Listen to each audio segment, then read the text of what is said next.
soy Diana Orellana, directora y conductora del programa Diario de una Peatona. Les invitamos a seguir nuestra programación semanal todos los días jueves a las 15 horas.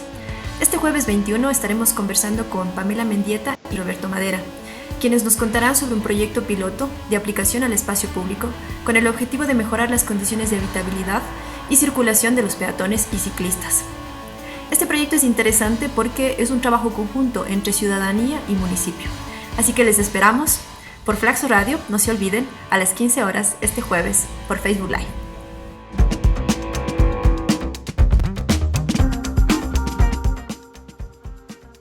Hola, buenas tardes, amigas y amigos. Bienvenidos a un programa más de Diario de una Peatona. Este es nuestro programa número 27. Y bueno, hoy 21 de mayo de 2020 estamos prácticamente terminando nuestra 9ª semana de confinamiento. La verdad ya hay mucha ganas de salir, de poder hacer deporte al aire libre, poder disfrutar y de sufrir un poco del espacio público también. Pero bueno, sabemos que todavía eso no es posible. Y mientras tanto seguimos desde casa intentando aportar con temas de interés para la ciudad, como ustedes saben. Y en esa línea, hoy tenemos a Pamela Mendieta y a Roberto Madera para ahondar en iniciativas prácticas de reacondicionamiento del espacio público.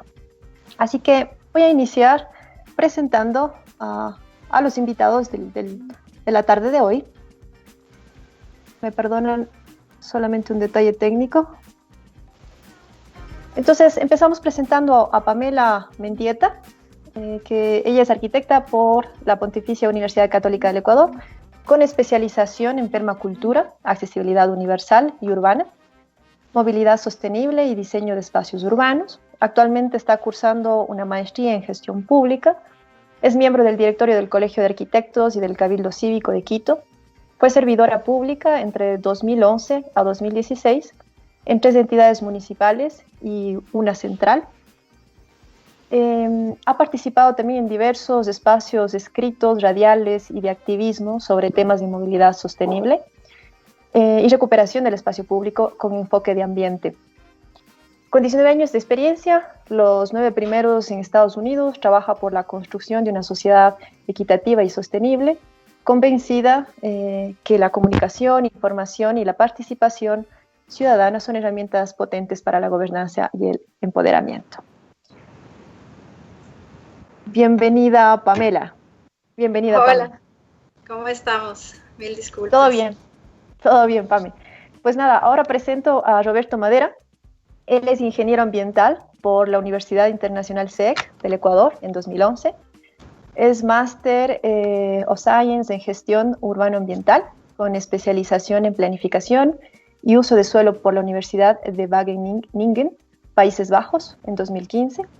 Actual jefe de la Unidad de Implementación y Monitoreo de Desarrollo Urbano de la Dirección Metropolitana de Desarrollo Urbanístico en la Secretaría de Territorio, Hábitat y Vivienda. En este cargo, entre otras cosas, es coordinador de la implementación de la ordenanza de incremento de pisos por ecoeficiencia, coordinador también de la asistencia técnica del C40, Ciudades 40, para la sostenibilidad, para la eficiencia energética en edificaciones nuevas y existentes, y además brinda apoyo, digamos, en el desarrollo de política pública en materia de espacio público dentro de este departamento. Consultor para el programa City Lab del Banco Interamericano de Desarrollo y también coordinador de la conferencia Youth Hub, espacio de participación de jóvenes en el marco del Hábitat 3. Bienvenido, Roberto. Muchas gracias, Diana, por la invitación. Hola, Pam. Hola, Roberto, ¿cómo estás? A ustedes. Hola. Bueno, antes de iniciar con la primera pregunta, creo que algo positivo que ha tenido esta pandemia es que ha intensificado el debate sobre la importancia de la planificación urbana. Muchas teorías que en realidad no son tan nuevas, como la multicentralidad, como el barrio comunidad funcional, la ampliación de la movilización o de la movilidad no motorizada, la preocupación medioambiental, entre otros aspectos, han sido tópicos muy comunes por varios expositores en estos últimos días, ¿no? Además del alto número de webinars con conversaciones alrededor de la ciudad post-pandemia, han demostrado también la preocupación por buscar conjuntamente estas soluciones para la ciudad. Con agrado y perspectiva crítica, al mismo tiempo esperamos realmente que la coyuntura pueda acelerar estos procesos en los que se ha venido trabajando. En ese contexto, pues el día de hoy hemos traído este caso interesante que aporta a la coyuntura al mejorar o al intentar mejorar las cualidades del espacio público, pero que su gestión no empezó hace 2 meses, sino que en realidad lleva un largo tiempo y un proceso, ¿no? Entonces, dicho o hecha la introducción, me gustaría iniciar contigo, Pamela, preguntándote o pidiéndote que nos contextualices un poco el origen de esta conexión entre esta preocupación ciudadana, gremial hasta cierto punto, con la unidad de implementación y monitoreo del desarrollo de la Secretaría de Territorio, Hábitat y Vivienda. Chévere, mil gracias. Sí, contarles que justamente desde el lado de la sociedad civil hemos estado siempre muy preocupados por la situación del espacio público, tanto para peatones como ciclistas y en general, ¿no? En general, el espacio público para todos. Nosotros teníamos algunas iniciativas en los años anteriores y en el septiembre del 2019 lo que sucedió fue que el Parking Day, que era una iniciativa, digamos, que la hacíamos siempre como ciudadanos solamente, llegó a tener el impulso al hacerlo en el Colegio de Arquitectos. Y esto nos llevó a contactarnos en realidad primero con la EMOP para tener un apoyo con el tema de arbolado. Y al principio era una iniciativa pequeña, en realidad que lo que nosotros buscábamos era que tengamos por lo menos árboles en las aceras y que podamos caminar por ahí con algo de sombra en este sol canicular de Quito, ¿no? Pero para hacerte un poco corto, porque en realidad ha tenido un proceso interesante, pero terminamos un poco también en contacto con la Secretaría de Territorio, porque en realidad así debía ser. Sino que muchas veces, digamos que la practicidad, ¿no es cierto?, el pragmatismo de alguna manera te lleva al EMOP, que es quienes ejecutan las cosas, ¿no es cierto? Pero desde el Colegio de Arquitectos justamente lo que más claro teníamos es que debíamos poder aportar, ayudar y trabajar para que esto pudiera convertirse en política pública en realidad, ¿no? Entonces, de lo que fue un proyecto de arbolado, luego de cambios de anchos de aceras, se ha convertido en un proyecto interesante ya de pacificación de un polígono bastante más extenso de lo que era al inicio, ¿no? Y con la potencialidad de realmente tener una parte del proyecto que pueda ser una implementación bastante ambiental para la zona, ya no solo en temas de movilidad y el arbolado como tal, sino que realmente pueda convertirse en un pequeñito pulmón de la ciudad, pequeñito, pero pulmón al fin. Entonces, claro, nosotros, en particular te digo, yo he tenido siempre, al haber sido funcionaria pública, también he tenido mucho cariño a lo que los técnicos también hacen, porque a veces muchas cosas están ahí y no salen, ¿no? Entonces, la oportunidad desde que la sociedad civil se pueda también apoyar e impulsar el trabajo de los técnicos ha sido muy, muy interesante, porque se evidencia además que las cosas estaban ahí y que hace falta un empujoncito nada más, y están ahí. Exacto, gracias, Pamela. Efectivamente, justo eso es un poco lo que queríamos demostrar también o apoyar también esos procesos, ¿no? Y en este momento en el que todo está tan, digamos que estos temas empiezan a tomar más fuerza en discursos que antes no veíamos. En ese sentido, Roberto, ¿cómo se inserta esta iniciativa? ¿Cómo la toman ustedes desde esta unidad de implementación y monitoreo del desarrollo? Inicialmente, haznos un breve resumen a lo que se dedica exactamente esta unidad también. Ya, esta unidad de implementación y monitoreo del desarrollo urbano es parte de la Dirección Metropolitana de Desarrollo Urbanístico, que, como bien decías tú al inicio, no es que viene trabajando solo por el tema de la emergencia. Esta dirección viene trabajando desde hace años, impulsando conceptos de espacio público como la red verde urbana, desarrollando instrumentos de pacificación de tráfico. Y dando a tu pregunta, ¿cómo vemos esto? Lo vemos como una oportunidad increíble, porque uno de los proyectos de la unidad es el de los laboratorios urbanos.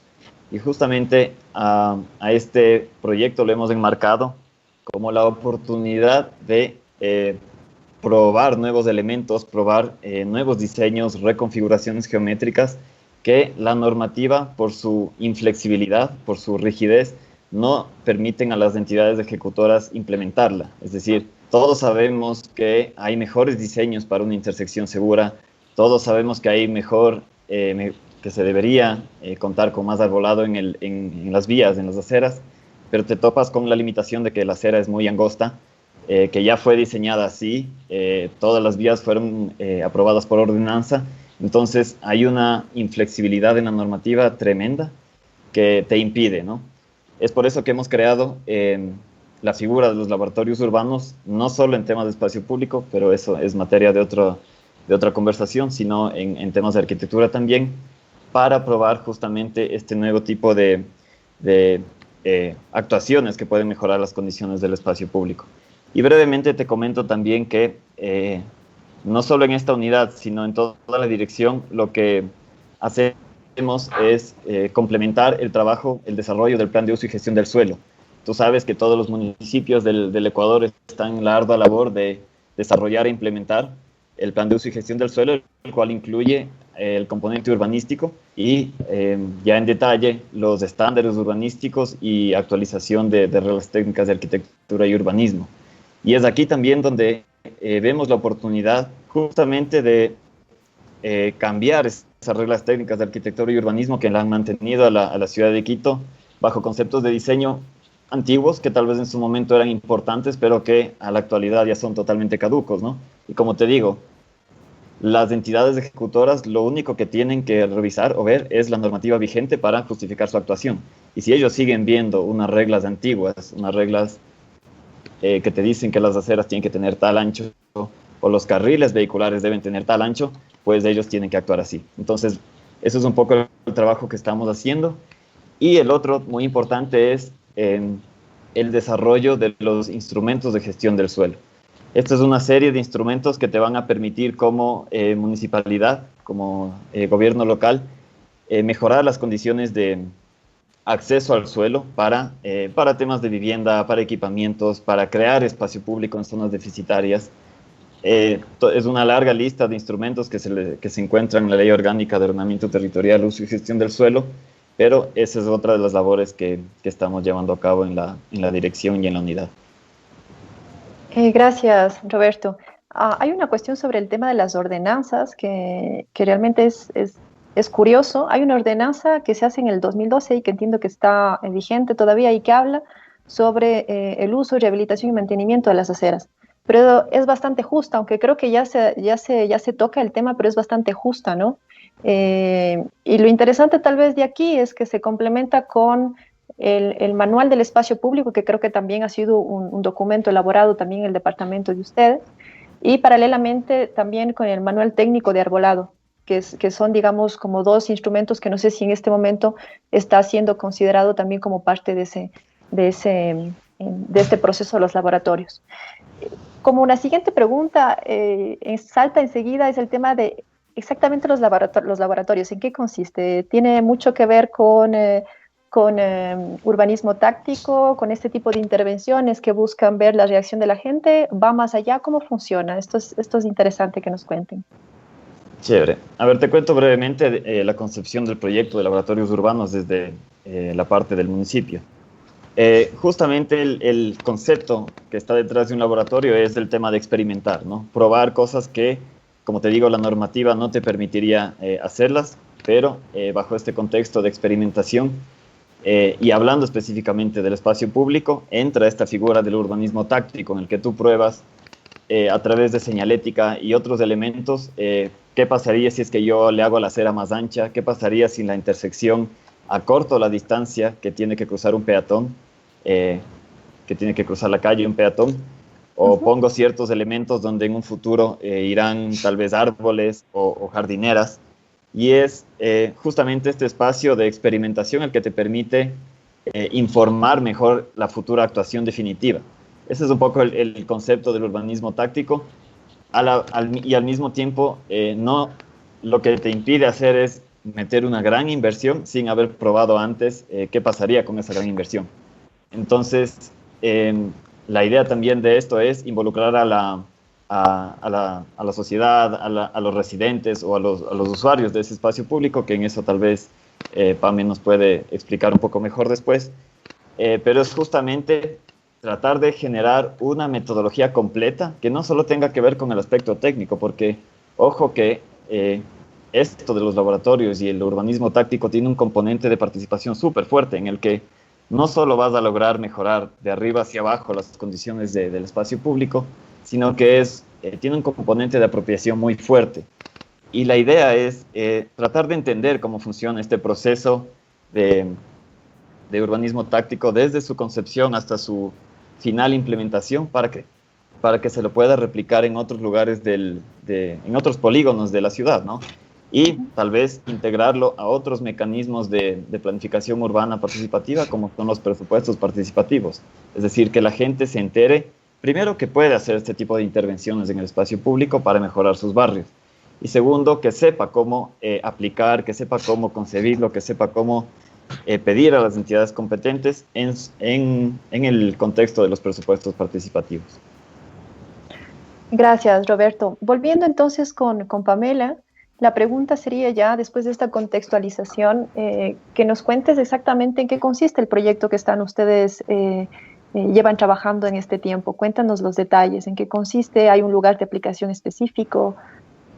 Sí, pero ¿sabes qué, Diani? Si me permites, en realidad quisiera nada más hacer un comentario sobre lo que decía antes de Roberto, porque entiendo que hay algunas revisiones ahorita, ¿no es cierto? Decías un poco las normas técnicas de arquitectura, también a la 282, que es la ordenanza que mencionas de aceras, ¿no es cierto? También entiendo que se están haciendo revisiones y es interesante e importante, pero claro, justamente aquí el tema es que estamos hablando de Colegio de Arquitectos y Municipalidad, que de alguna manera hablamos el mismo lenguaje, ¿no?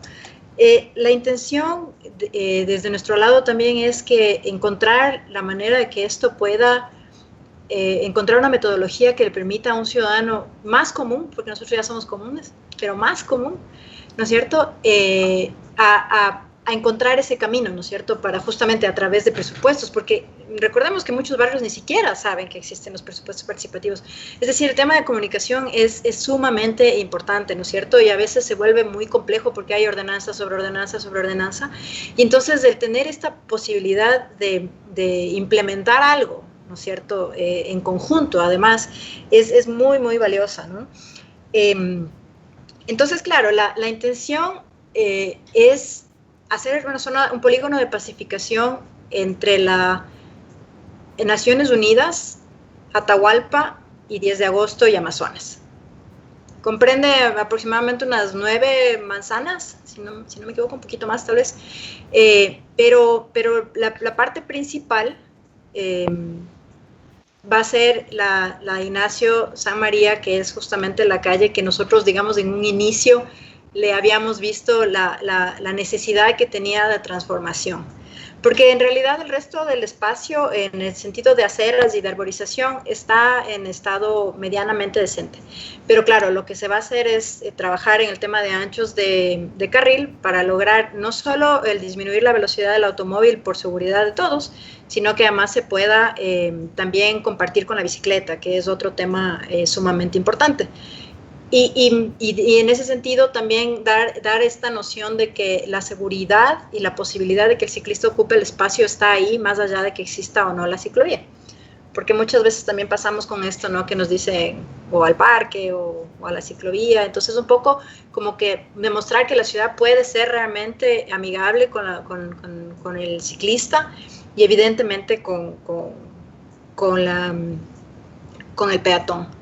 Y entonces si bien es cierto que la propuesta es hacer 2 fases, ¿no es cierto? Una que es muy táctica, o sea, justamente con mucho urbanismo táctico, con muchas cosas temporales, que es otra definición, digamos, del urbanismo táctico en ese sentido, pero lograr que a través, justamente ahorita la coyuntura, digamos, de la pandemia nos permite también evidenciar muchas prácticas que funcionan, ¿no es cierto? Entonces, si bien es cierto, hay un grado de participación, también es sumamente importante que nuestra sociedad pueda tener una experiencia diferente, porque probablemente si es que 100% preguntaras, ¿no es cierto?, qué deberían ser las calles, probablemente son todas parqueaderos. Y tenemos que ir, ¿no es cierto?, impulsando a que el imaginario vaya cambiando.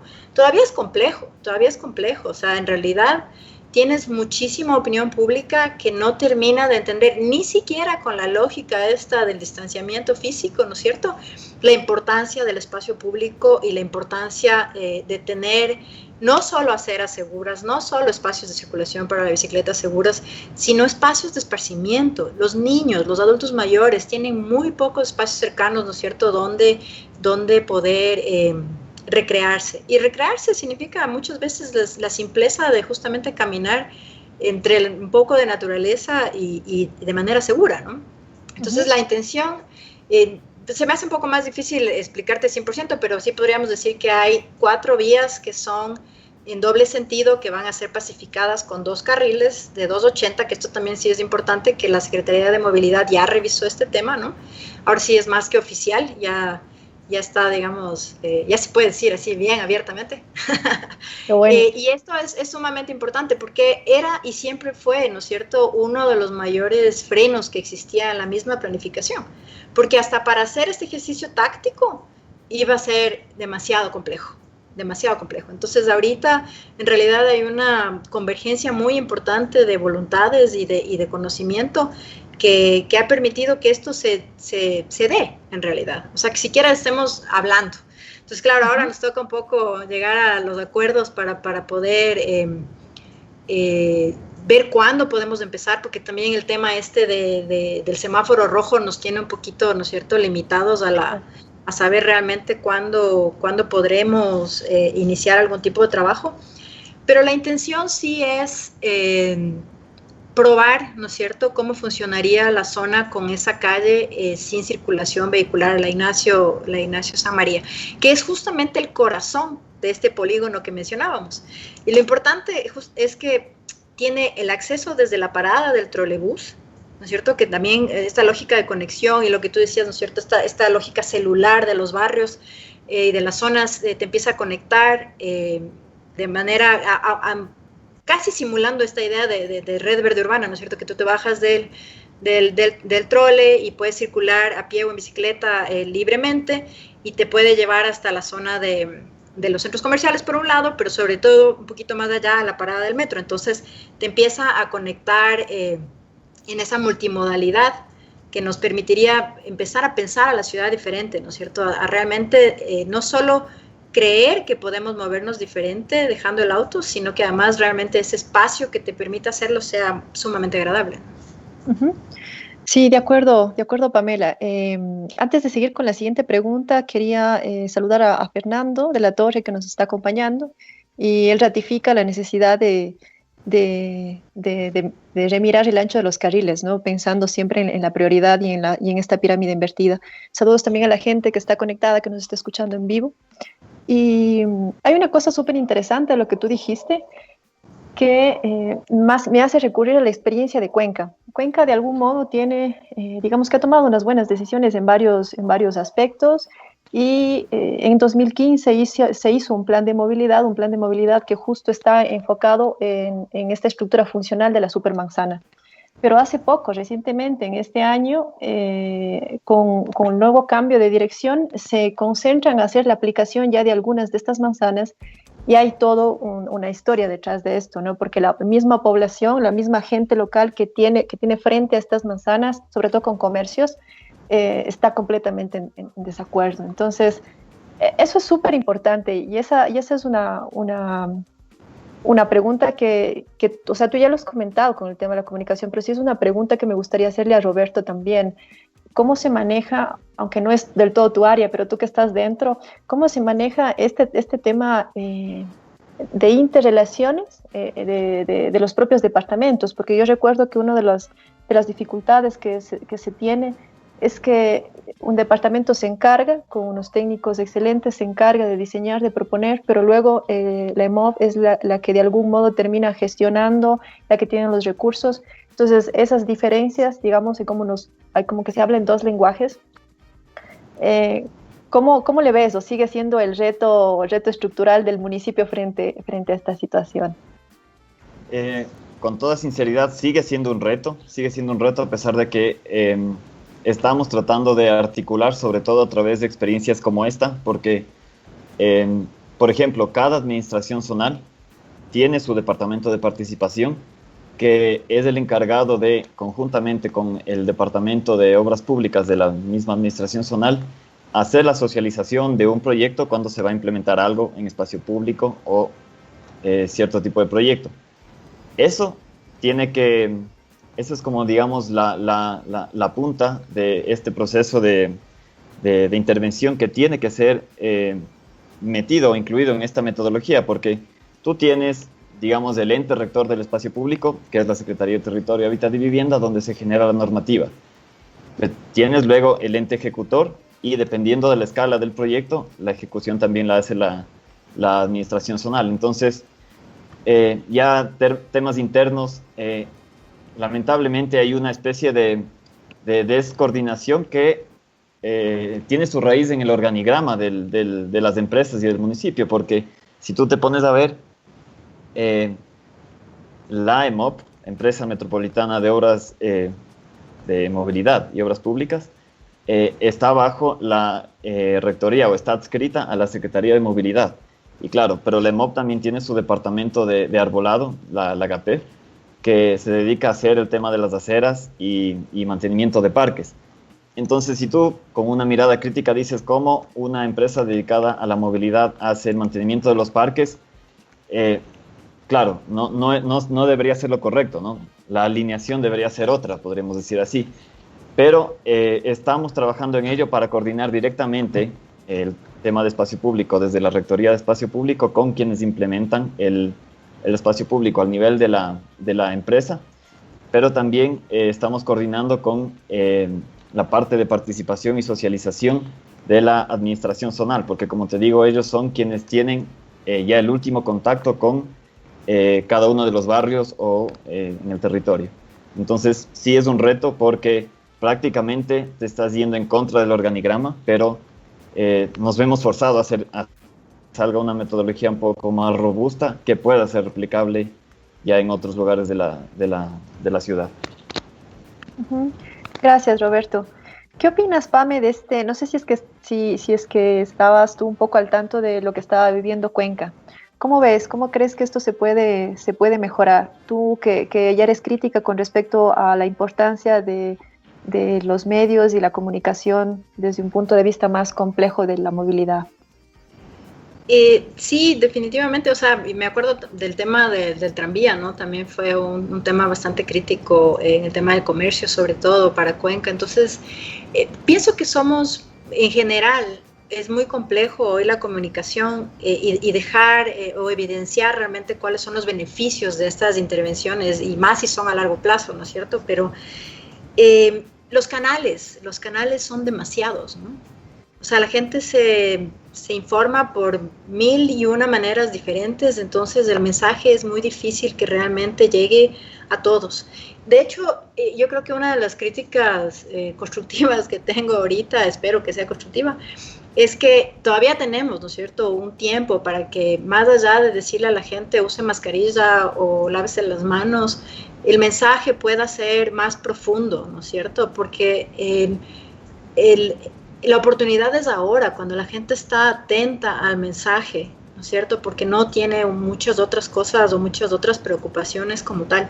Entonces, sí, reconocer que una vez que salgamos de ese semáforo rojo va a ser mucho más difícil comunicar las cosas y pensar justamente en todo este tema de más espacio para la gente, que no necesariamente solo, o sea, la matemática definitivamente sí significa menos espacio para el carro, pero en realidad la misma persona que está en el carro debería sentirse que se está haciendo espacio para esa misma persona, ¿no es cierto? Entonces, cambiar ese imaginario, trabajar en esto para que sea mucho más sencillo implementar estas cosas que sabemos que son positivas. Sí, yo pienso que más allá de los problemas que puedan existir de presupuestos o de calidad de obra y continuar y seguir cronogramas y cosas en obras grandes, lo más grave es esto, que la sociedad no se haya montado en esta idea, ¿no es cierto?, de que es algo bueno para todos. Para todos, porque ahí creo que también empiezan estos temas de que uno dice, bueno, no hay mi metro cuadrado, hagan nomás lo que quieran donde el vecino, y entender, ¿no es cierto?, que en realidad la transformación tiene que ser en todas partes. Hay que empezar por un lado, pero debería ser en todas partes, porque la pérdida de autonomía que existe tanto de niños como de adultos mayores para disfrutar la ciudad es tremenda. Y hoy hemos visto justo que al final del día no existen esos espacios ni siquiera para salir un momento, ¿no es cierto? O sea, tu acera te lleva a la calle y ni de chiste a otro lado, porque no tienes mucho chance de encontrar un espacio de relajación, ¿no es cierto?, que realmente nos conecte. Y en ese sentido pienso que muy pronto vamos a volver a un momento muy ajetreado nuevamente, y sería grave, ¿no es cierto?, que justamente no hayamos, que no pongamos ese primer pie afuera de otra manera, que sigamos siendo las mismas personas en lugar de mejores ciudadanos, en el sentido no solo de todas las cosas que ya se nos pedían, ¿no?, sino en estas lógicas de entender que la ciudad debe ser un espacio para todos, para el que vive, para el que trabaja, para el que transita, y sobre todo también esta lógica de diversidad, ¿no es cierto?, hombres, mujeres, niños, adultos, todos, pero en realidad todos, ¿no es cierto?, pero solamente el momento en que tienes suficiente espacio para todos vas a poder realmente decir eso, ¿no? Pues si al momento tenemos una población muy, muy pequeña que tiene todo el espacio, no va a resultar esa ecuación, ¿no? Así es. Vuelvo a los comentarios y a la gente que se va conectando. Diego Pilco, nos manda saludos desde Loja. Muchas gracias, Diego, por estar en sintonía. También tenemos una pregunta de Andrés Rodríguez. Está él preocupado por el tema de los garajes de las bicis dentro de los espacios públicos. Y bueno, de algún modo esto ya corresponde a este plan emergente, ¿no?, que estuvimos en un programa anterior hablando con Rodrigo, he cruzado los nombres, con Fernando Latorre. Y él nos comentaba que formaba parte de las cosas que tenía en mente y estaba en ese proceso de implementación. Hay una cuestión que me gustaría que la profundicemos, y es un poco el nombre del programa de hoy, ¿no?, que es esta relación entre sociedad civil y municipalidad, porque esta idea de los laboratorios puede ser muy fuerte para justo con estos presupuestos participativos que estaban comentando. Se puede empezar a trabajar con diferentes sectores, diferentes barrios. ¿Cómo se ha pensado eso, Roberto? ¿Lo tienen más o menos estructurado? ¿Cómo hacer que estos canales que hace rato decía Pamela pueden ser difíciles de llegar hasta las personas indicadas? Sí, justamente uno de los grandes objetivos de este laboratorio es, podríamos decir, calibrar esta metodología, no solo de la parte técnica, de cómo debería evolucionar el desarrollo de la reconfiguración geométrica de este polígono, sino ver también cuáles son las mejores formas, y ahora en este contexto de emergencia sanitaria, de cómo participar, cómo hacerle participar a la gente, no solo para que se le informe qué es lo que se va a hacer, que ellos también tengan la oportunidad de expresar o sugerir cómo ellos imaginan su espacio público, ¿no? Entonces, nos hemos planteado ese reto, reconociendo que ahora va a ser difícil o tal vez imposible hacer una convocatoria para reunir a gente en un auditorio, por ejemplo. Estamos viendo la posibilidad de utilizar mecanismos digitales, formularios, no solo formularios que te entregan información, sino que también te ubican la información, te geolocalizan cada una de las respuestas. Estamos explorando estas metodologías para ver cómo las podemos replicar a otros lugares de la ciudad. Y yo quisiera añadir algo más a tu pregunta, ¿no? Porque en esto de los laboratorios urbanos hay un componente muy importante que es el de la evaluación, ¿no? Y aquí, dado también el espacio académico, sí quisiera hacer un llamado a los actores de la academia para que se involucren en este tipo de laboratorios, no solo en este laboratorio de espacio público, sino los otros también que estamos ejecutando, para que sean esa contraparte de la generación de la información. ¿Por qué? Porque en un laboratorio tú lo que tienes que monitorear es cuál es la situación actual, no solo del entorno físico, sino también de la percepción de la gente.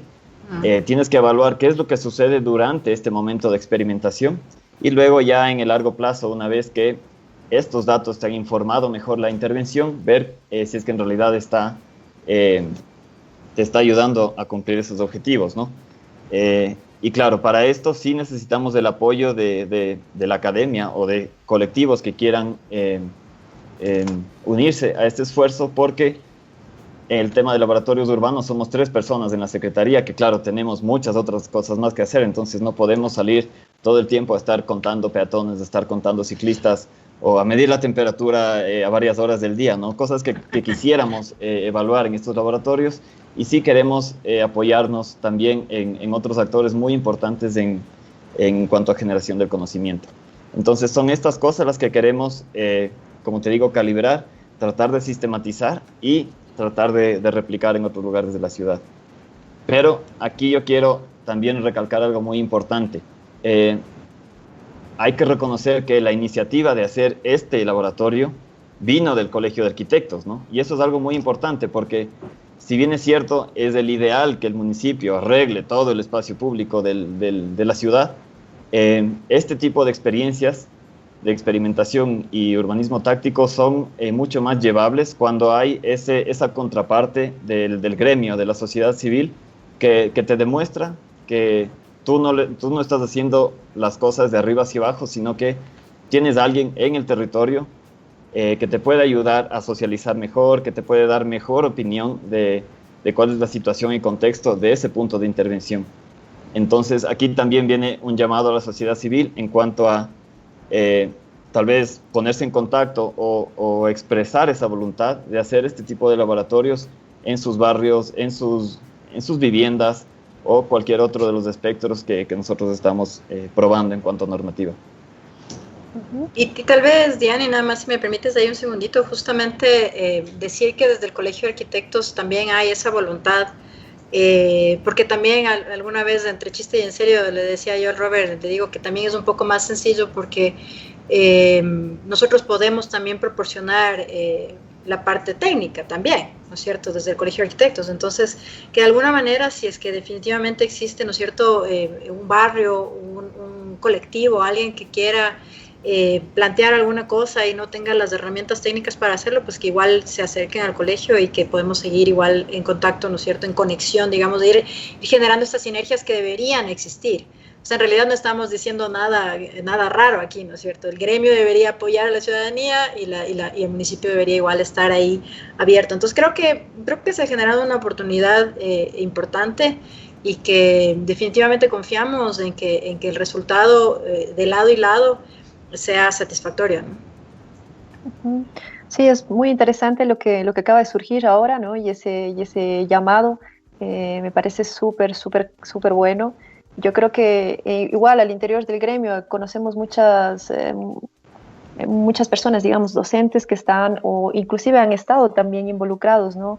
Gente con experiencia que ha estado también ya involucrados en procesos de activismo barrial. Se me ocurre Diego Hurtado, por ejemplo, que ha tenido también un proceso. Ahora, algo que es súper importante también es ¿qué se tiene en mente en términos tal vez legislativos? ¿Creen que esto puede llevar a futuro, como se ha dicho en un inicio, a hacer estos análisis y que se puedan transformar en ordenanzas? ¿Tienen algo tal vez en mente pensado? ¿O ya se han dado ciertos procesos, ya se han dado logros que haya pasado a la fase legal? Bueno, ahí yo justo lo que te diría es que sería mucho más difícil estar hablando de esto justamente si es que no hubiéramos pasado por algunos de estos temas, ¿no? Como yo decía al inicio, la movilidad solía ser la traba para muchas posibilidades, ¿no? Y hoy por hoy es más bien quien ha agilizado muchas de las cosas, ¿no? Entonces, yo te diría que legalmente nunca hubo trabas, en realidad, pero que siempre faltaba mucho la voluntad política, ¿no? Y técnica al final del día también, porque se juntaban las dos, ¿no?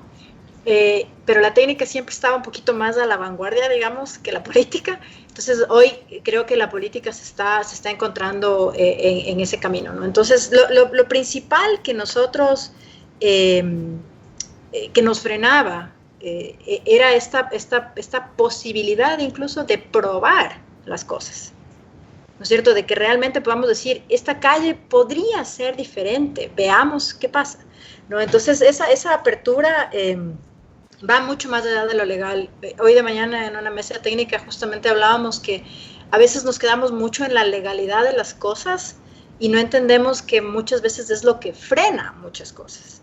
Entonces, en la medida en la que podamos tener la flexibilidad de entender cómo trabajar prioridades dentro del municipio, cómo trabajar nuevas lógicas, de innovar, ¿no es cierto? Nosotros hablamos ahora justo en el mundo se está hablando de estas open streets, ¿no es cierto? Que son estas lógicas de espacios flexibles para que justamente la gente también empiece a ver qué quisiera que su calle sea, ¿no es cierto? En principio el ejercicio lo que más nos va a pasar es eso, que esté el espacio listo para que la gente pueda, ¿no es cierto?, utilizarlo como libremente, con un uso no motorizado, digamos, para que sea así, ¿no? Entonces, sí, hay muchas reformas que hacer, muchas cosas que hacer, pero sin embargo, existen muchas normas que no se cumplen igual, ¿no es cierto? O sea, lo que mencionabas del manual de arbolado, el tema de aceras, o sea, hay un montón de cosas escritas que no se cumplen. Entonces, mi sentir es que justamente el momento en que se pueda visibilizar algo diferente, la gente va a empezar a pedir eso también. Entonces ya no va a hacer falta tener un manual para entender por qué un acceso vehicular tiene que tener tal ancho y máximo una rampa que no se vaya, ¿no es cierto?, desde la acera hasta la casa, sino que entendamos cuál es la lógica de la acera, ¿no es cierto? O sea, que podamos ir viviendo un espacio diferente. Yo creo que el tema es experimental, esa es la cosa, ¿no? O sea, lograr que la gente vuelva a sentir que la calle no es el enemigo, ¿no es cierto? Porque ya no vas a tener que jugarte la vida para cruzar 2 carriles. O sea, todas esas lógicas atrás de la política van a ir cambiando solas. De hecho, lo irónico de todo esto es que la palabra normativa se refiere a lo normal, a lo normado, a lo acordado. Y nosotros por lo general tenemos normativas que no son tan acordadas, por eso no se cumplen, ¿no es cierto? Entonces la idea sería ver justamente cómo la sociedad va entendiendo esto, aceptando esto para que se vuelva la norma, ¿no? Sí, de acuerdo. Tal vez ahí puedo acotar algo a tu pregunta, Diana. Claro. Y efectivamente el objetivo es que esto pase a ser normativa.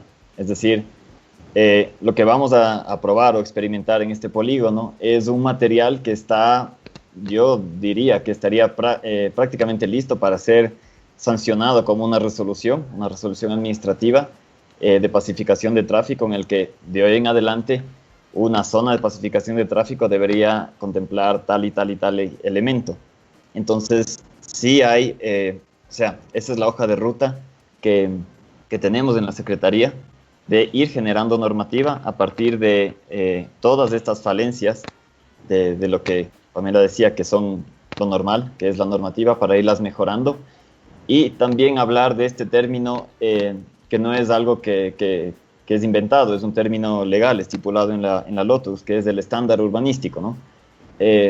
Tal vez también, retomando tu pregunta sobre la supermanzana, estamos intentando replicar una supermanzana, no con su funcionalidad completa, sino solo tal vez la parte de espacio público, porque una supermanzana es un concepto un poco más complejo que eso, pero justamente para analizar, por ejemplo, el acceso que uno tiene al espacio público, ¿no? O espacios de recreación, o espacios de contemplación. Uno pensaría que este polígono que acabamos de describir estaría totalmente servido porque está a una cuadra de la Carolina, pero la avenida Amazonas es una barrera infranqueable para un peatón, no se diga para una persona con discapacidad o una persona de la tercera edad o un niño. Entonces, si nosotros logramos crear el estándar de que por cada polígono urbano podamos tener estos pequeños parques, estos parques de bolsillo, o estos vacíos urbanos que pueden ser transformados, podemos ir creando ciudad paso a paso, polígono a polígono, juntando un poco de manzanas y creando este tipo de espacios que históricamente han sido diseñados y creados para la circulación vehicular, porque se pensaba que esa era la funcionalidad tal vez de gran parte del espacio público para que la gente se pueda mover del punto A al punto B. Sin embargo, ahora la tendencia es diferente y sobre todo en este contexto de emergencia en el que la ciudad tiene que llegar a ser un poco más funcional a su nivel barrial, ¿sí? Entonces, mejorar las condiciones de su entorno para crear más verde, para incluso dar más espacio al agua. De esto no hemos hablado, Pame. Queremos crear espacio para el agua en esta intervención. Es algo que tiene que estar ya normado y eso va a ser parte de los estándares urbanísticos que pues saldrán vía resolución administrativa, algunos, otros por su complejidad tendrán que ser parte de una ordenanza, parte del plan de uso y gestión del suelo. Sí, yo solo quería decir justamente esta lógica, ¿no es cierto?, de la ciudad de los 15 minutos, de esta maravilla que sería que podamos conseguir la gran mayoría de cosas, por lo menos de estas cosas esenciales, ¿no es cierto?, cerca. Eso nomás, Diane, no te interrumpo, ya. No, muchas gracias, Pamela. Es una pena por este proyecto, esta oportunidad que se está desarrollando, este largo proceso, da para mucho. Hay una cuestión de tiempo que inclusive uno de nuestros invitados tiene ciertas capacidades.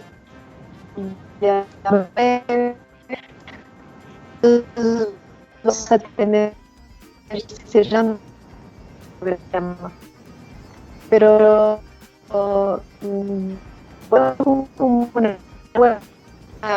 que algo pasa con la conexión. Pues. Sí, no sabía si es que además está preocupada por el espacio público y que hay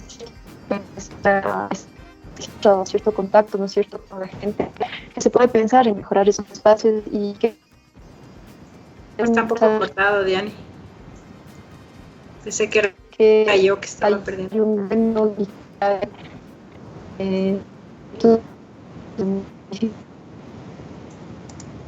Se puede un gusto, muchas gracias nuevamente de hoy y de tenerles próximamente más buenas. Gracias, Diane. Chévere, muchas gracias, un saludo.